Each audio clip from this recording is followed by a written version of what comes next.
Cerita sebelumnya, akibat dari parasit kaiju yang masuk ke dalam tubuh Kafka, Kafka telah berubah menjadi kaiju. Perubahan tersebut sepertinya terjadi secara tiba-tiba begitu saja. Namun Kafka masih bisa mengendalikan dirinya dengan baik.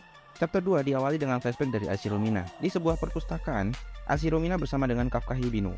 Ashiromina bergumam, membayangkan betapa mengerikannya melawan monster kaiju yang jauh lebih besar dari dirinya. Kafka pun menjawab bahwa Kafka akan selalu berada di samping Ashiromina. Kembali pada saat ini, Ashiromina tersadar dari lamunannya dan bergumam, "Pembohong." Tiba-tiba dering telepon Ashiromina berbunyi.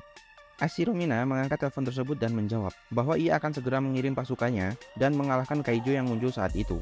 Cerita berpindah kembali di rumah sakit. Sesaat sebelum kaiju Kafka dan Reno memutuskan untuk kabur, ada seorang pasien kakek-kakek yang melihat Kafka kaiju. Kakek tersebut tampak panik dan sangat ketakutan melihat kaiju Kafka. Reno meminta kepada kaiju Kafka untuk mencoba tersenyum kepada kakek tersebut. Namun, senyuman kaiju Kafka sangat mengerikan dan malah membuat kakek tersebut pingsan. Dengan pingsannya sang kakek, membuat Kafka menjadi panik.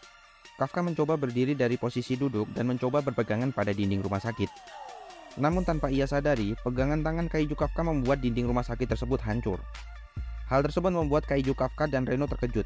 Kekuatan kaiju Kafka sangat luar biasa. Bahkan hanya dengan menyentuh dinding, secara tak sengaja dia merusaknya. Suara kerusakan dinding rumah sakit menggema ke seluruh lorong rumah sakit. Para pasien rumah sakit keluar untuk melihat dan memastikan apa yang terjadi. Sirene darurat rumah sakit telah berbunyi. Para pasien juga melihat adanya sesosok kaiju. Reno mengatakan kepada Kafka kaiju untuk segera lari melalui jendela, karena pasukan pertahanan pasti akan segera datang. Kaiju Kafka memegang handle jendela dengan tujuan untuk membuka jendela. Namun karena besarnya kekuatan kaiju di dalam tubuhnya, secara tidak sengaja kaiju Kafka menyapu seluruh dinding area jendela, sehingga area tersebut rusak dan tidak memiliki dinding sama sekali. Kafka kaiju dan Reno dibuat sangat terkejut dengan apa yang terjadi. "Apa-apaan tubuh ini?" ucap Kafka kaiju. Alarm tanda bahaya berbunyi melalui HP para warga. Pemerintah Jepang menyampaikan bahwa kaiju berukuran kecil telah muncul. Dimohon kepada warga segera evakuasi. Reno dan kaiju Kafka berlari secepat mungkin. Dalam pelarian tersebut, Reno bertanya kepada kaiju Kafka, "Aku hanya ingin memastikan, kau itu benar-benar senpai kan?" Lalu kaiju Kafka menjawab, "Aku sendiri juga mulai ragu." Sembari menjawab pertanyaan Reno, tubuh kaiju Kafka bertransformasi kembali di luar logika manusia. "Mode macam apa itu, senpai?" teriak Reno kepada Kafka kaiju. Dalam rasa bingung, tiba-tiba dari mulut Kafka keluar lidah yang panjang dan memiliki mulut dengan gigi-gigi yang menyeramkan. Lidah tersebut melesat keluar memanjang seperti ular dan menangkap burung gagak yang bertengger di tiang listrik.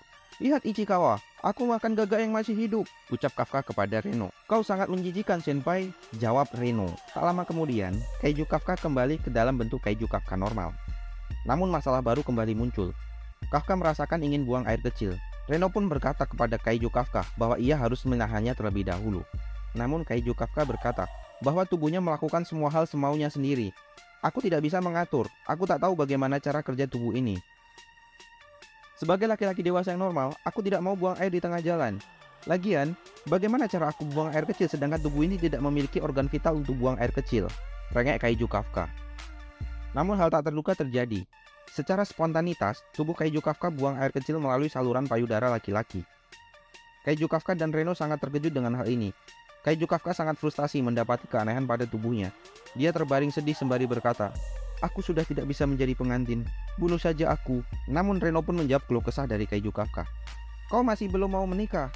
Tenanglah, ayo cepat bangun," hibur Reno kepada Kafka. Setelah kondisi hatinya membaik, kaiju Kafka bertanya kembali kepada Reno, "Menurutmu, apakah aku masih bisa bergabung dengan pasukan pertahanan?" Reno pun menjawab, Enggak sama sekali," jawab Reno tegas. "Mau dilihat dari manapun, kau ada di pihak yang harus dimusnahkan." Kaiju Kafka kembali frustasi. "Sial, padahal aku sudah memutuskan untuk mengejarnya sekali lagi. Sekarang, bagaimana caranya aku bergabung dengan tubuh ini?" gumam kaiju Kafka.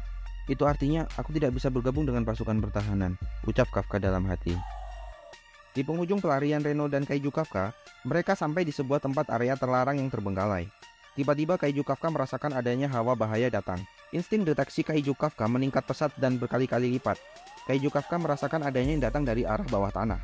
"Seekor kaiju dengan tipe yang sama dengan yang kemarin menyerang kita datang," ucap kaiju Kafka. Reno penasaran. "Bagaimana kau bisa tahu itu, senpai?" tanya Reno. Dengan kemunculan monster kaiju tersebut, Reno menyadari bahwa jumlah pasukan yang mengejar kita telah berkurang. "Ini kesempatan kita bersembunyi, senpai. Untungnya, disebabkan kemunculan dirimu, pemerintah telah lebih dahulu mengevakuasi para penduduk. Kita berdoa saja, semoga tidak ada korban," ucap Reno panjang lebar. Tepat selesai Reno berucap, kaiju Kafka merasakan adanya penduduk yang sedang terancam bahaya. Seorang anak kecil yang mencoba mengeluarkan ibunya yang tertimpa reruntuhan bangunan yang hancur akibat kemunculan kaiju. Sang gadis kecil tersebut menangis di depan ibunya yang terbaring tertimpa reruntuhan. Monster kaiju bersiap menggigit gadis kecil tersebut.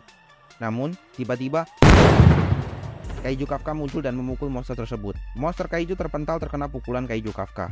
Kaiju Kafka sangat terkejut dengan damage dari pukulannya. Gadis kecil yang melihat langsung hal tersebut berekspresi takut, sedih, bercampur jadi satu.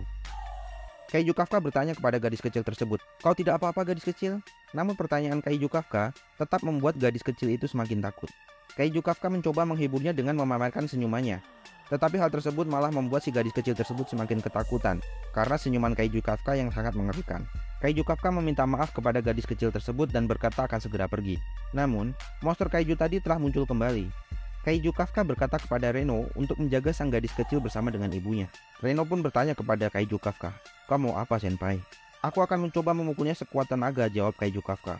Mendengar jawaban Kaiju Kafka, dengan sigap Reno segera membawa gadis kecil tersebut bersama dengan ibunya pergi dari area berbahaya itu. Kaiju Kafka menyerang monster tersebut dengan sekuat tenaga. Pukulannya mengenai monster kaiju dengan telak. Tubuh monster kaiju terkoyak hancur lebur tak bersisa. Pemandangan yang sangat mengerikan. Seluruh organnya hancur, terbang ke udara, dan turun kembali bagaikan hujan darah yang sangat deras. Ini adalah sebuah pukulan yang tidak boleh diarahkan pada manusia. Dengan dikalahkannya monster kaiju tersebut, seluruh situasi telah kembali pada posisi yang aman. Kaiju Kafka berkata kepada sang gadis kecil, "Mari kita bawa ibumu ke rumah sakit," ucap Kaiju Kafka. Gadis kecil tersebut masih sedikit takut melihat Kaiju Kafka. Namun, Kaiju Kafka kembali berkata, "Dengar baik-baik, kakak ini akan membawamu ke tempat aman, dan aku juga akan segera pergi dari sini. Kau tak usah takut," ucap Kaiju Kafka. Gadis kecil tersebut memberanikan diri untuk mengucapkan terima kasih kepada Kaiju Kafka. Melihat ekspresi tulus dari gadis kecil tersebut, mengingatkan Kaiju Kafka kepada Aishiro Mina kecil. Dia teringat bahwa pernah berkata kepada Aishiro Mina, dia akan selalu berada di samping Aishiro Mina. Lamunan Kaiju Kafka seketika buyar. Reno berteriak kepada Kaiju Kafka bahwa dia harus segera pergi, karena pasukan pertahanan akan segera datang. Sedangkan Reno, dia akan membawa gadis kecil dan ibunya ini ke rumah sakit. Mendengar ucapan dari Reno, Kafka mengerti kalau dia harus segera pergi. Namun sebelum pergi, Kaiju Kafka menegaskan kepada Reno, "Ichikawa, aku memutuskan untuk tak menyerah," ucap Kaiju Kafka. Perlahan, form tubuh Kaiju Kafka memudar. Dia seperti akan kembali ke wujud manusianya. Dia dengan tegas berbicara pada dirinya sendiri, "Aku harus menuju kepadanya." Impian Kafka yang terhenti kini mulai berjalan lagi. Bagaimanakah kisah Kafka selanjutnya? Apakah perubahan wujudnya bisa kembali lagi menjadi manusia? Lalu, bagaimana dengan cita-citanya untuk menjadi pasukan pertahanan? Nantikan keseruan dan kelanjutan kisahnya Kafka Hibino yang telah berubah menjadi kaiju. Sampai jumpa lagi di chapter 3 dan bye-bye.